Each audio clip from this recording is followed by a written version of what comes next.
నమస్కారం ETV news కు స్వాగతం. ముందుగా ముఖ్య అంశాలు. కర్ణాటకలో డీకే ప్రభుత్వ ఏర్పాటుకు చకచకా ఏర్పాట్లు. రేపు కాంగ్రెస్ శాసనసభాపక్ష భేటీ, కేబినెట్ కూర్పుపై ఏఐసీసీ ముమ్మర చర్చలు. కేబినెట్లో కీలక శాఖల కోసం సిద్ధరామయ్య పట్టు. కుమారుడి కోసం ప్రయత్నాలు. రాజ్యసభకు వెళ్లేందుకు సీనియర్ నేత నిరాకరణ. హైకోర్టుల్లో విచారణ, తీర్పుల్లో జాప్యం నివారణకు సుప్రీంకోర్టు కీలక సూచనలు. వేర్వేరు కేసుల్లో వెలువరించేందుకు నిర్దిష్ట గడువు నిర్ధారణ. కాలుష్యరహితంగా గోదావరి పుష్కరాల నిర్వహణపై పవన్ కార్యాచరణ. మురుగునీరు నదిలో కలవకుండా ప్రత్యేక పర్యవేక్షణకు ఆదేశాలు. తెలంగాణలో గవర్నర్ కోటా ఎమ్మెల్సీల నియామకంపై ప్రతివాదులకు సుప్రీం నోటీసులు. తదుపరి విచారణ జూలై 22కు వాయిదా వేసిన కోర్టు. హర్ముజ్ జలసంధి అంతర్జాతీయ జలాల్లో మరోసారి ఉద్రిక్తతలు. 4 వాణిజ్య నౌకలపై కాల్పులు జరిపిన ఇరాన్ నౌకాదళం. అమెరికా స్పెల్లింగ్ బీ పోటీలో మరోసారి మెరిసిన భారత సంతతి కుర్రాడు. 2026 ఏడాదికి జరిగిన పోటీలో శ్రేయ్ పారిఖ్ జయభేరి.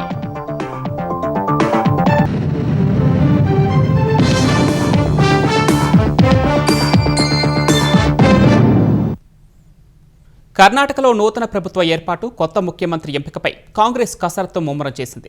రేపు సాయంత్రం 4 గంటలకు విధాన సౌధలో జరిగే శాసనసభాపక్ష సమావేశంలో తదుపరి సీఎంగా డీకే శివకుమార్ పేరు దాదాపు ఖరారయ్యే అవకాశాలు కనిపిస్తున్నాయి.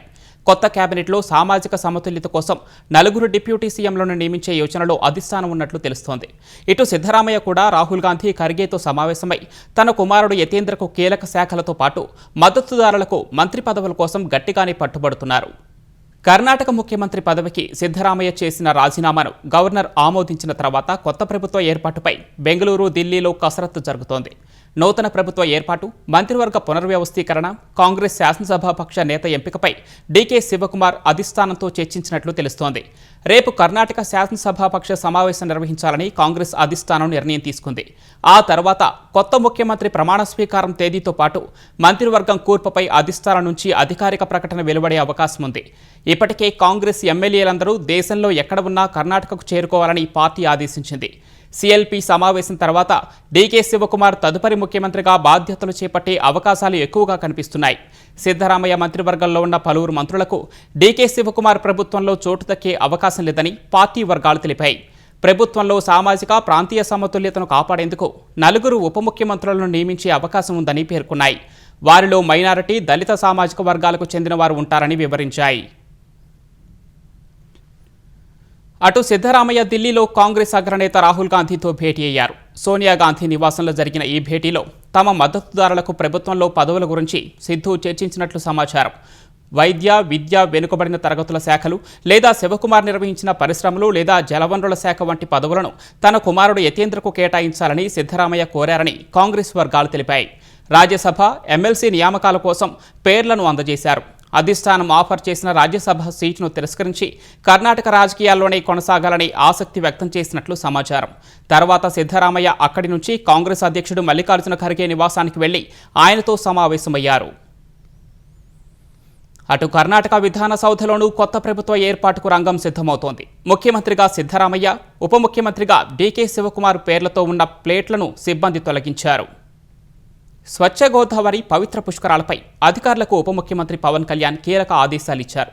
కాలుష్యరహిత గోదావరి పుష్కర నిర్వహణకు కార్యాచరణ ప్రణాళిక రూపొందించారు. 6 జిల్లాల్లో 262 పుష్కర పంచాయతీలను గుర్తించి మురుగురహితంగా తీర్చిదిద్దాలని పవన్ ఆదేశించారు. మురుగునీరు నేరుగా గోదావరిలో కలవకుండా ప్రత్యేక పర్యవేక్షణ చేయాలన్న ఆయన మున్సిపాలిటీ సామర్థ్యానికి తగిన విధంగా మురుగు శుద్ధి ప్లాంట్ల నిర్మాణం చేపట్టాలని సూచించారు. పీసీబీ నుంచి మంజూరు చేసిన 100 కోట్ల నుంచి కూడా నిధులు వినియోగించాలని ఆదేశించారు.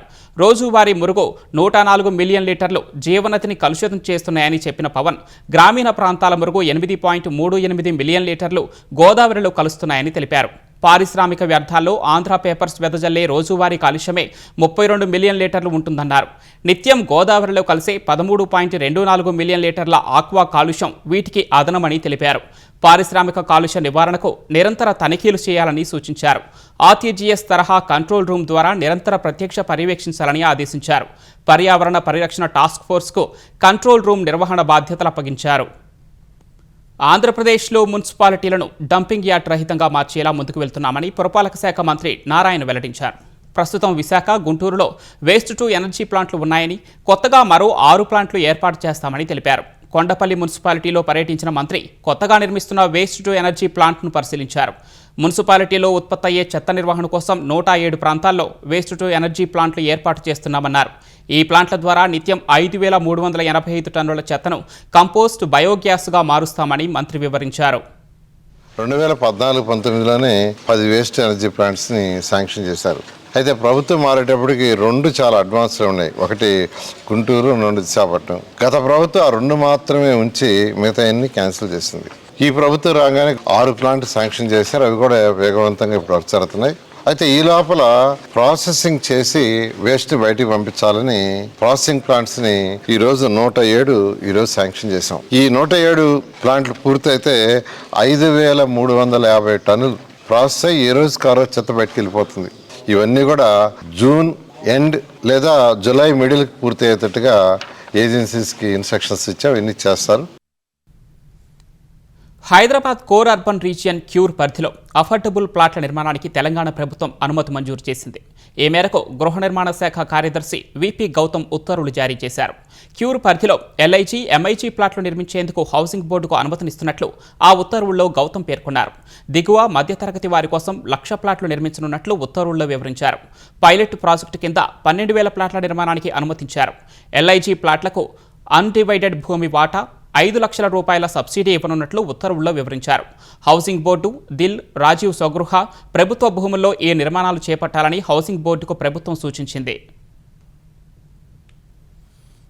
దేశంలో బీజేపీ విషపూరిత కుట్రలకు పాల్పడుతుందని తెలంగాణ పీసీసీ అధ్యక్షుడు మహేష్ కుమార్ గౌడ్ ఆరోపించారు. ఓటర్ల జాబితా విషయంలో అప్రమత్తంగా లేకపోతే ప్రజాస్వామ్యానికి ప్రమాదం ఏర్పడే పరిస్థితులు వస్తాయని హెచ్చరించారు.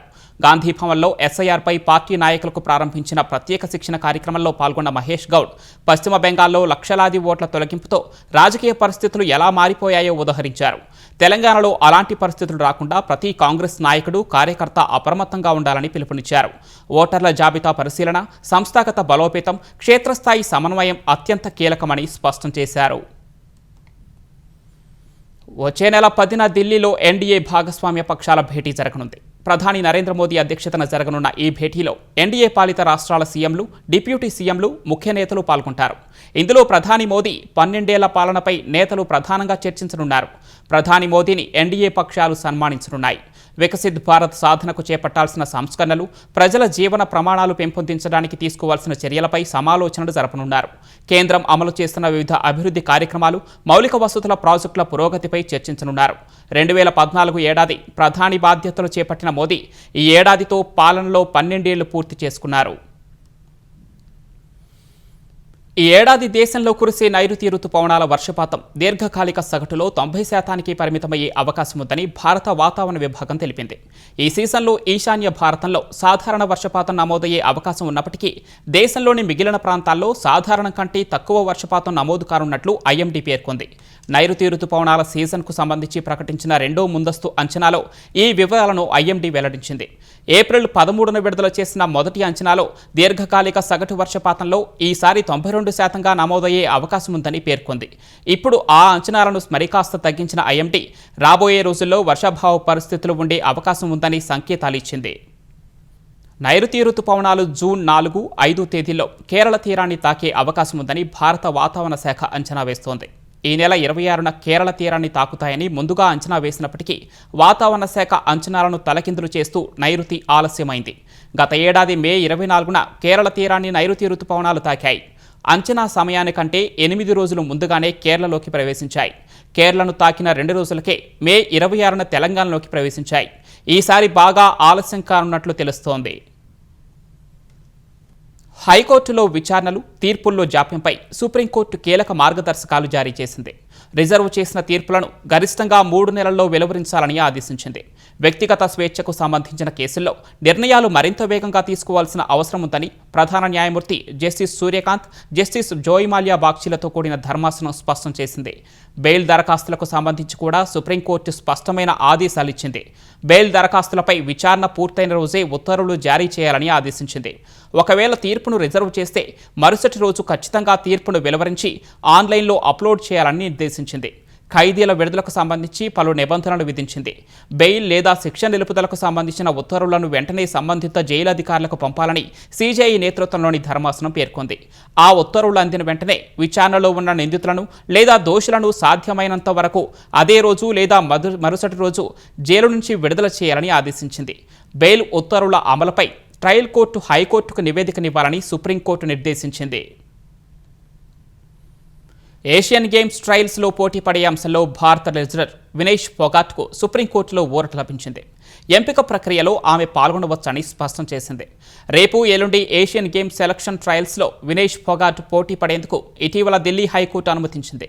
ఢిల్లీ హైకోర్టు ఆదేశాలను భారత రెజ్లింగ్ సమాఖ్య WFI సుప్రీంకోర్టులో సవాల్ చేసింది.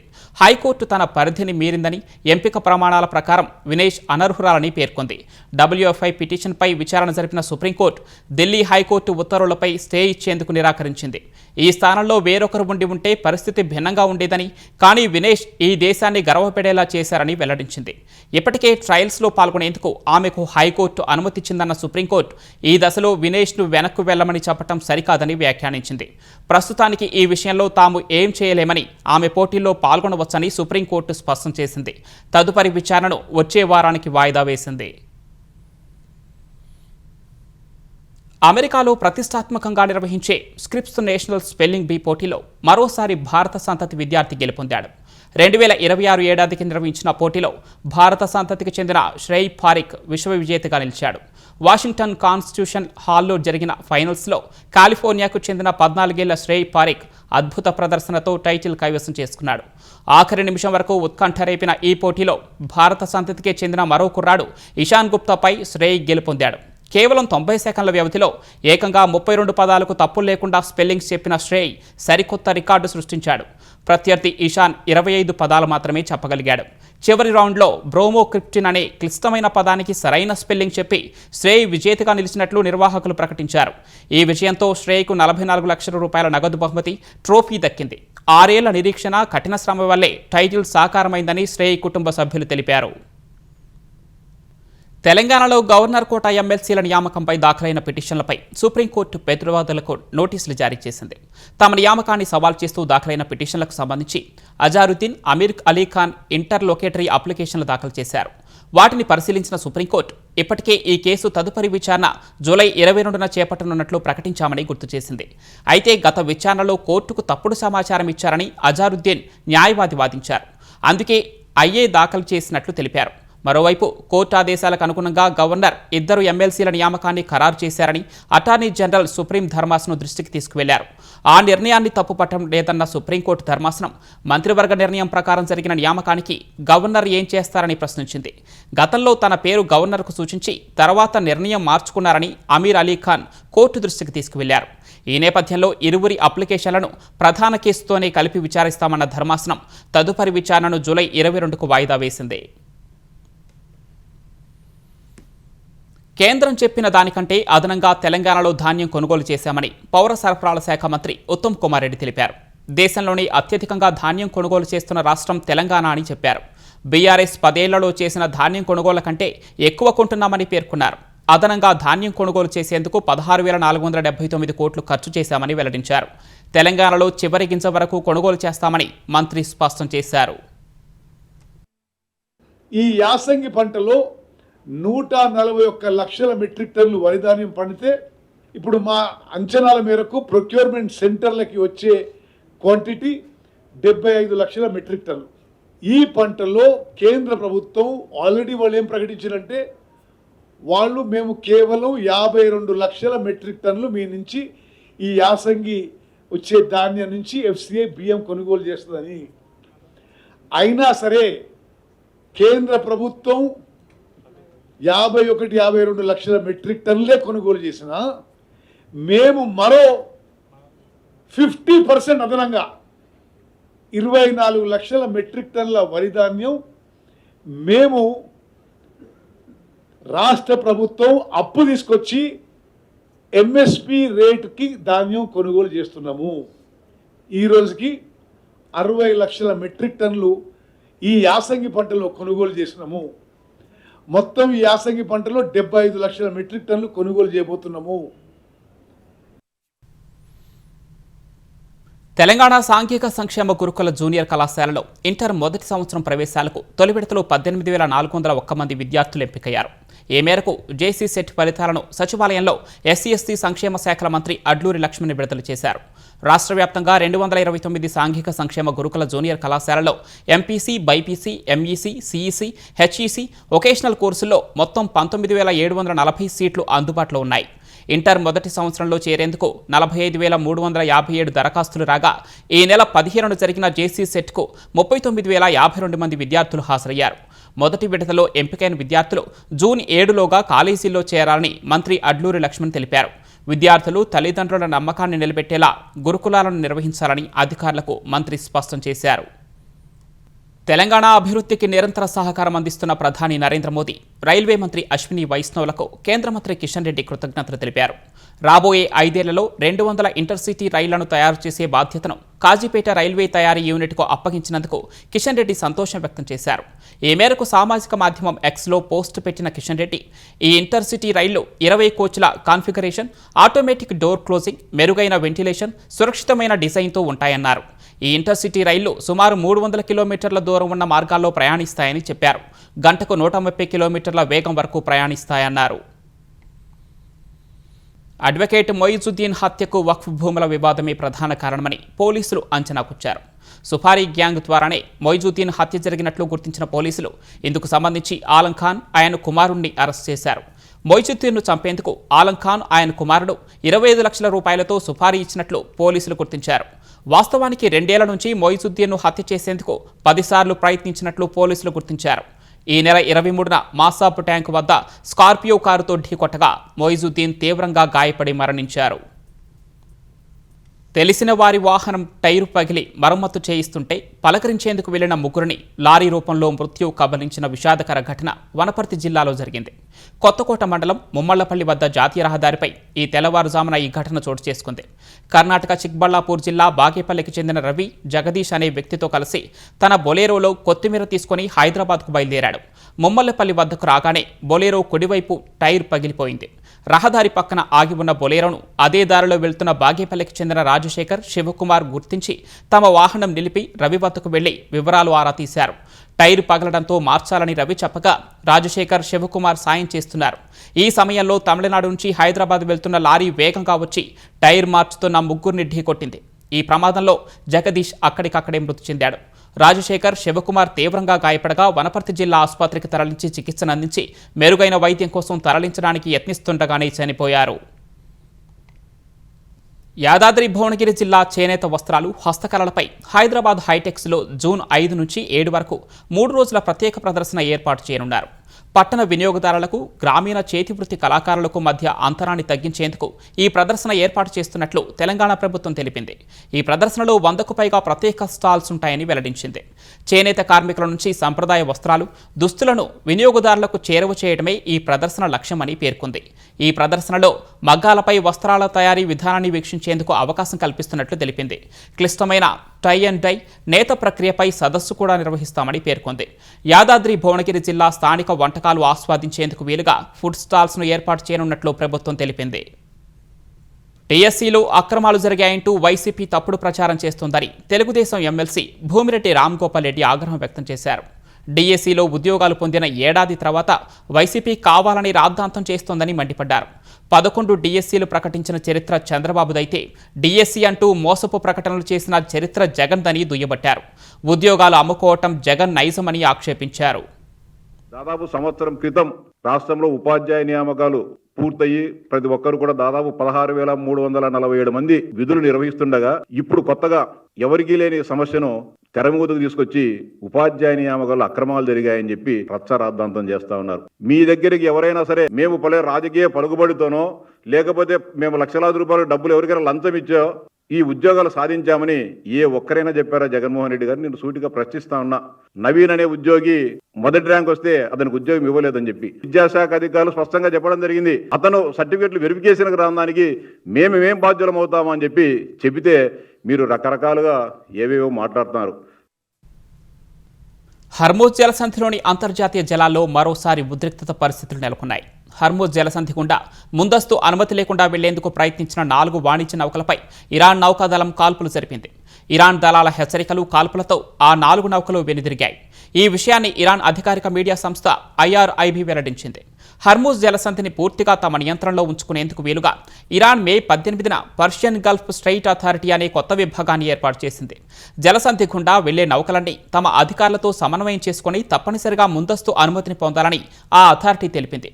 అథారిటీ తన పరిధిని నిర్దేశిస్తూ మే 20న Xలో ఓ ప్రకటన చేసింది. ఈ చర్యలపై తీవ్రంగా స్పందించిన అమెరికా ఎకానమిక్ ఫ్యూరీ క్యాంపెయిన్లో భాగంగా పర్షియన్ గల్ఫ్ స్ట్రెయిట్ అథారిటీని తమ ప్రత్యేక ఆంక్షల జాబితాలో చేర్చినట్లు తెలిపింది. జలసంధి గుండా వెళ్లే వాణిజ్య నౌకల నుంచి ఇరాన్ అథారిటీ అక్రమంగా టోల్ వసూళ్లకు పాల్పడుతోందని అమెరికా ఆరోపించింది. ఇరాన్ అథారిటీతో వ్యాపార లావాదేవీలు నిర్వహించే వారిపై కఠిన ఆంక్షలు విధిస్తామని అమెరికా హెచ్చరించింది. ఈ పరిణామాల మధ్య హర్మూజ్ను దాటేందుకు యత్నించిన 4 వాణిజ్య నౌకలపై ఇరాన్ దాడులు చేసింది. ఉక్రెయిన్పై రష్యా మరోసారి భీకర దాడులు చేసింది. ఒడిశా ప్రాంతంపై డ్రోన్లు, క్షిపణులతో విరుచుకుపడింది. ఈ దాడుల్లో విద్యుత్ సబ్స్టేషన్లు, మౌలిక వసతులు దెబ్బతిన్నాయి. విద్యుత్ సరఫరా నిలిచిపోయింది. ఒడిశాలో నివాస ప్రాంతాలపై కూడా రష్యా దాడులు చేసిందని, అయితే ఎలాంటి ప్రాణనష్టం జరగలేదని అధికారులు తెలిపారు. రష్యా ప్రయోగించిన డ్రోన్లను సమర్థంగా తిప్పికొట్టినట్లు ఉక్రెయిన్ రక్షణ శాఖ తెలిపింది. తమ గగనతలంలో రష్యా డ్రోన్లను కూల్చివేసినట్లు తెలిపింది. మరోవైపు నల్ల సముద్రం గుండా ప్రయాణిస్తున్న 3 అంతర్జాతీయ వాణిజ్య నౌకలపై రష్యా దాడులు చేసినట్లు ఉక్రెయిన్ తెలిపింది. ఈ దాడుల్లో 2 గాయపడినట్లు వెల్లడించింది. ఉక్రెయిన్ నుంచి ఇతర దేశాలకు ఆహార ధాన్యాలు, వస్తు రవాణాను పూర్తిగా దెబ్బతీయాలనే కుట్రతోనే రష్యా ఈ తరహా దాడులకు పాల్పడుతోందని ఉక్రెయిన్ ఆరోపించింది. బ్లూ ఆరిజిన్ సంస్థకు చెందిన రాకెట్ ప్రయోగ పరీక్ష సమయంలో పేలిపోయింది. విధ్వంసకర బాంబు పేలిందా అనే విధంగా మంటలు ఎగిసిపడ్డాయి. పేలుడు ధాటికి కేప్ కెనవెరల్ అంతరిక్ష కేంద్రానికి చుట్టుపక్కల అనేక కిలోమీటర్ల దూరం వరకు ఉన్న 100 ఇళ్లు, భవనాలు కంపించాయి. అయితే సముద్ర తీరం కావటం వల్ల నివాస ప్రాంతాలకు నష్టం వాటిల్లలేదు. న్యూగ్లేన్ అనే ఈ భారీ రాకెట్ ఇంజిన్ ఫైరింగ్ పరీక్ష సమయంలో పేలుడు జరిగిందని జెఫ్ బెజోస్కు చెందిన బ్లూ ఆరిజిన్ ప్రకటించింది. వచ్చే వారం ఆ రాకెట్తో 2 ఉపగ్రహాలను ప్రయోగించాల్సి ఉందని పేర్కొంది. ఈ భారీ రాకెట్ ద్వారా వ్యోమగాములను చంద్రునిపైకి పంపే ల్యాండర్లను ప్రయోగించాలని నాసా నిర్ణయించింది. ఈ వైఫల్యానికి కారణం ఇప్పుడే చెప్పలేమని అమెజాన్ అధిపతి జెఫ్ బెజోస్ తెలిపారు.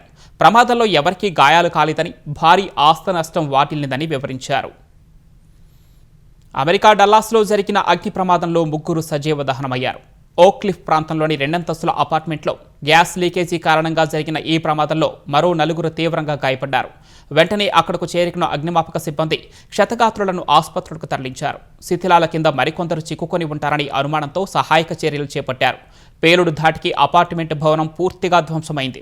పేలుడు తీవ్రతకు కిలోమీటరు దూరం వరకు ఇళ్లు కంపించినట్లు, గోడలపై ఉన్న వస్తువులు కింద పడినట్లు స్థానికులు తెలిపారు. ఈ భవనానికి సమీపంలో ఓ నిర్మాణ సంస్థ జరిపిన తవ్వకాల వల్ల గ్యాస్ పైప్ లైన్ దెబ్బతిని ప్రమాదానికి కారణమైందని అధికారులు వెల్లడించారు. కాక్రోచ్ జనతా పార్టీ వ్యవస్థాపకుడు అభిజిత్ దీప్కేకు ఢిల్లీ హైకోర్టులో ఊరట దక్కలేదు. సోషల్ మీడియా ప్లాట్ఫామ్ ఎక్స్లో సీజేపీ ఖాతాను బ్లాక్ చేయడాన్ని సవాల్ చేస్తూ అభిజిత్ వేసిన పిటిషన్పై విచారణ జరిపిన కోర్టు దాన్ని వెంటనే పునరుద్ధరించలేమని తెలిపింది. సీజేపీ ఎక్స్ ఖాతాలో ఉన్న కొన్ని పోస్టులు కాస్త అభ్యంతరకరంగా ఉన్నాయని అభిప్రాయపడింది. ఈ అంశంపై పూర్తి స్థాయిలో పరిశీలన చేయాల్సిన అవసరం ఉందని ధర్మాసనం స్పష్టం చేసింది. సోషల్ మీడియా ఖాతాల బ్లాకింగ్ను పరిశీలించే రివ్యూ కమిటీ ముందుకు వెళ్లి తన వాదనలను వినిపించాలని అభిజిత్కు కోర్టు సూచించింది. సీజేపీ వేసిన పిటిషన్పై కేంద్రానికి నోటీసులు జారీ చేసిన కోర్టు వారి వాదనలను కూడా పరిగణలోనికి తీసుకుని తుది ఆదేశాలు జారీ ఇస్తామని స్పష్టం చేసింది. ఉత్తరప్రదేశ్ హమీర్పూర్ జిల్లాలో నిర్మాణంలో ఉన్న ఒక భారీ వంతెన కూలి 6 కార్మికులు ప్రాణాలు కోల్పోయారు. ఈ తెల్లవారుజామున జరిగిన ఈ ప్రమాదంలో పలువురు తీవ్రంగా గాయపడ్డారు. అకస్మాత్తుగా వీచిన ఈదురుగాలులు, వర్షం కారణంగా నిర్మాణంలో ఉన్న వంతెన కూలినట్లు తెలుస్తోంది. ఈ సమయానికి నిర్మాణ పనులు చేస్తున్న కార్మికులు ఆ సమయంలో వంతెనపైనే నిద్రిస్తున్నట్లు తెలిసింది. ఈ ఘటనపై సమాచారం అందిన వెంటనే అక్కడకు చేరుకున్న స్థానిక పోలీసులు, ఎస్డీఆర్ఎఫ్ బృందాలు 6 మృతదేహాలను వెలికితీశారు. క్షతగాత్రులను ఆసుపత్రులకు తరలించారు. వంతెన నిర్మాణంలో కనీస భద్రతా ప్రమాణాలు పాటించకపోవడం వల్లే ఈ ప్రమాదం జరిగిందనే ఆరోపణలు వినిపిస్తున్నాయి. అంతర్జాతీయ మార్కెట్లలో అనిశ్చితి, ఇంధన ధరల్లో పెరుగుదల, సరఫరా గొలుసు వ్యవస్థలో ఆటంకాలు ఉన్నప్పటికీ ప్రస్తుత ఆర్థిక సంవత్సరంలో భారత్ వృద్ధి పథంలో దూసుకువెళ్తుందని ఆర్బీఐ అంచనా వేసింది. కార్పొరేట్, బ్యాంకింగ్ రంగాలు పటిష్టంగా ఉండటం, మూలధన వ్యయంపై ప్రభుత్వం చూపుతున్న శ్రద్ధ దేశ వృద్ధికి దోహదపడతాయని పేర్కొంది. 2025-26 వార్షిక నివేదికలో ఆర్బీఐ ఈ విషయాలను వెల్లడించింది. 2026-27లో ప్రపంచ ఆర్థిక వృద్ధి సాధారణంగా ఉంటుందని అంచనా వేసింది. పటిష్ట ఆర్థిక పునాదుల కారణంగా భారత ఆర్థిక వ్యవస్థ సానుకూల వృద్ధి నమోదు చేయనుందని తెలిపింది. అయితే పశ్చిమాసియా ఉద్రిక్తతలు సుదీర్ఘంగా కొనసాగితే ఆర్థిక వృద్ధిపై కొంత ప్రతికూల ప్రభావం ఉండొచ్చని ఆర్బీఐ అంచనా వేసింది. పలు దేశాలతో కుదుర్చుకున్న స్వేచ్ఛా వాణిజ్య ఒప్పందాలు దేశ వృద్ధికి మరింత ఊతమిస్తాయని పేర్కొంది. అంతర్జాతీయ ఉద్రిక్తతల వల్ల ఎరువుల ధరలు పెరిగినప్పటికీ బఫర్ స్టాక్ ద్వారా ప్రభుత్వం రైతులకు అవసరమైన సబ్సిడీని అందిస్తోందని ఆర్బీఐ తెలిపింది.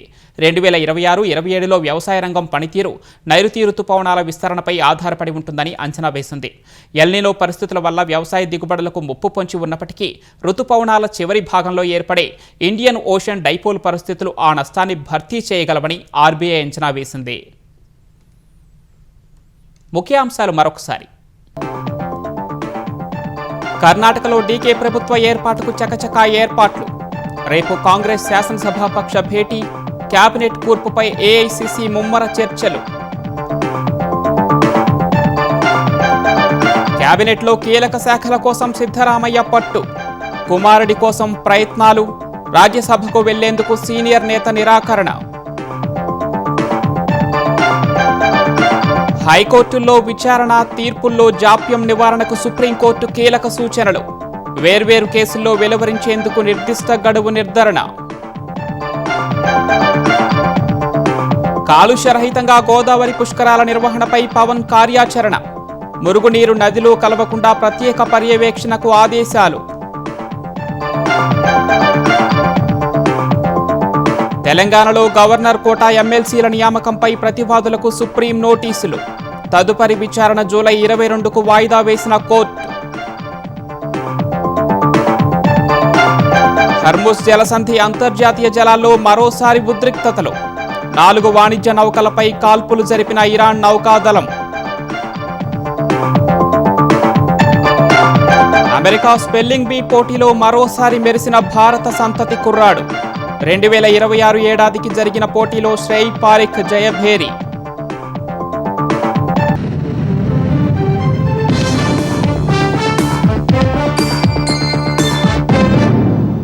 ఈటీవీ న్యూస్ సమాప్తం. నమస్కారం.